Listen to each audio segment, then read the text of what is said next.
All right, guys, so we're going to talk more about point slope form today. We did page 55 together in class, so now we're going to do page 56. So if we open up to that one, we should have like this book with this little half book on top of it. So just as a reminder, point slope form is called point slope form because in the form itself, we have a point and we have slope. So we have y minus y1 equals m parenthesis x minus x1, where we have slope here. And then that second x and y is a point. So point slope form. Oh well. Okay, so if we open that up, again, our point slope form equation is just y minus y1 equals m parenthesis x minus x1. So kind of the harder way to write an equation in point slope form is if they give me 2 points. So let's say, for instance, they give me the point -2, 3 and 4, -10. I don't know. This could work out really badly. If that's the case, I always have to find slope first, because if I'm going to do point slope form, I have to have a point. I have 2. I also have to have slope, so I got to find that. The way to find slope is we do our slope formula, which is y minus y over x minus x. So I could do 3 minus -10, which I think I'm going to do because the double negative will become a plus. Or I could do -10 minus 3, which would make it negative. So we'll do 3 minus -10.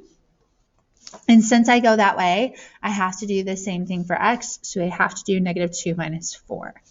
So double negative becomes a plus. I get 13 over -6. Ugh. But that's okay. So I can't reduce or simplify.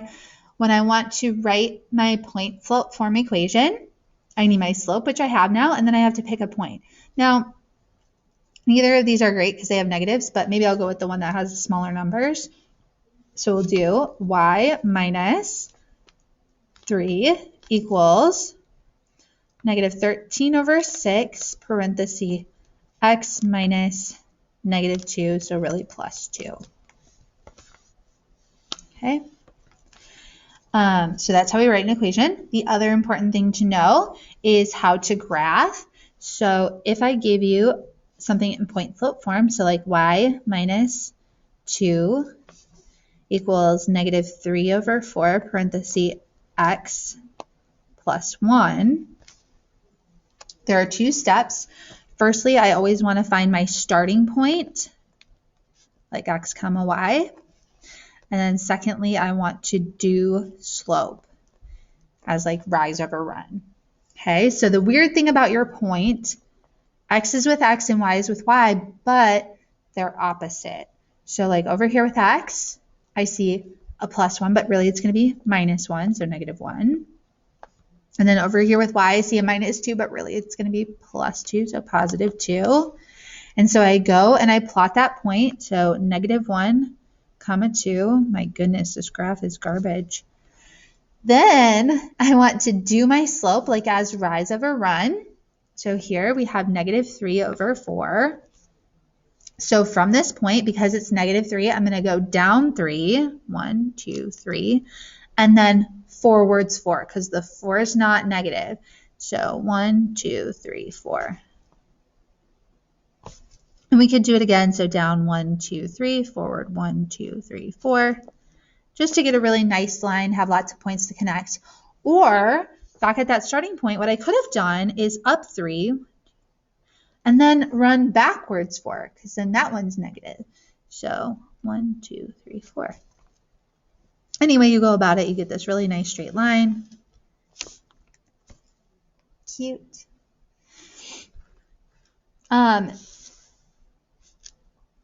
We're going to pause with that one. We're not going to do that. Now, for a word problem, which we are going to get into a little bit later, but it's good to introduce it now, we want to use point slope form when they tell you about the rate of change which is like slope. And they also have to give you like one occurrence of the situation. So like at this time I had this many things, or at this time I was at this height. So kind of like one specific example of the situation happening. So one specific example. So a really good point slope form word problem would be this here. A train travels at a rate of 70 miles per hour. So like that's my rate of change or slope. Okay, so this is rate of change slope. That's what that is. I can tell because of the word rate. Then 2 hours after leaving the station, it was 210 miles from the destination. So that's your one specific example, which is really your point. I should have put that up here, point. So remember, guys, a point has to be written as x comma y, but because we're dealing with like real life stuff here, remember x always had to be a time number. So here I have hours, and then the other number is miles. Okay, so we had 2 hours and 210 miles. So that's like our point. 210. Our slope or rate of change was 70. And so then we can put this in point slope form by doing y minus the y value, which is 210, equals slope, which is 70, parenthesis x minus the x value, which is 2. Okay, going to the front here, we got a couple more examples, which I don't know if I'm going to do all of them. And specifically these two on the right-hand side, we're not going to do those yet. So if they give me a point and slope, we can put it into our point slope form. So we'll have y minus 4 equals half parenthesis x minus x, which is 3. Now notice that when I put those x and y in, they now look opposite. If I was going to graph this, since I know the point, like I can just straight up do over 3 up 4. And then do my slope of up 1 over 2, or down 1 back 2. And you get this really nice looking line.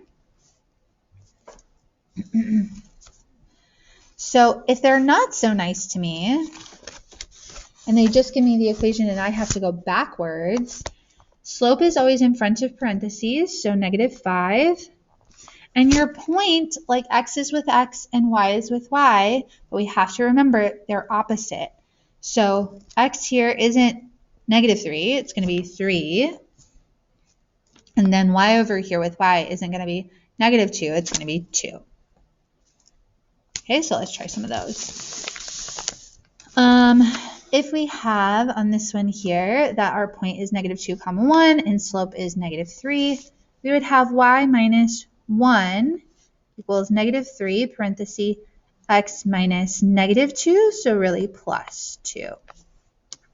Okay, so if we go graph it now, I would start at my point, which is at 1 comma -2, and then do my slope, which is -3, so really down 3 over 1, like I might want to think about that as over 1. So down 3, forward 1, and then you get your line. Okay, next one, if I put it in point slope form, y goes with y, so minus -4 will become a plus. Slope goes in front of parentheses, and then x goes with x, so -3. And then if I'm going to go graph it, I'm going to plot my point, which is at 3 comma -4. And then do my slope, which is down 1, really over 1. So down 1, forward 1.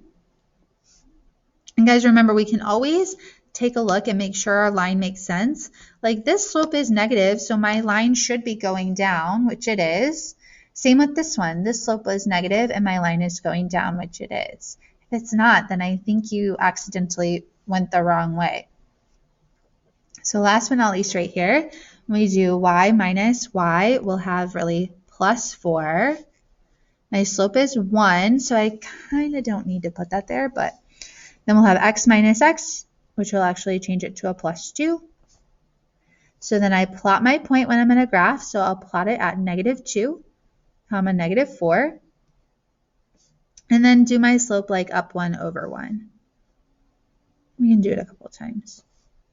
Again, that's a positive slope, so it should be a going up line, which that is. Okay. So if they give me the equation and I have to find the point and slope because maybe I want to graph it, remember we have to think a little bit oppositely. So slope will always be in front of parentheses. So 4. X is with X, but it's opposite. So 2. And then Y is with Y, but opposite. So 3. Okay, so I'm going to do the rest quickly. Maybe you want to pause it and check and see how you do. But this one, we'd have slope is 3/4. X is 6. Y is -7. Here, slope is 1, because there's no parentheses. And then X is -5, because opposite. Y is -3. And then lastly, we get slope is -2. X is -1. And Y is 0. Okay, those two we're saving. Good luck.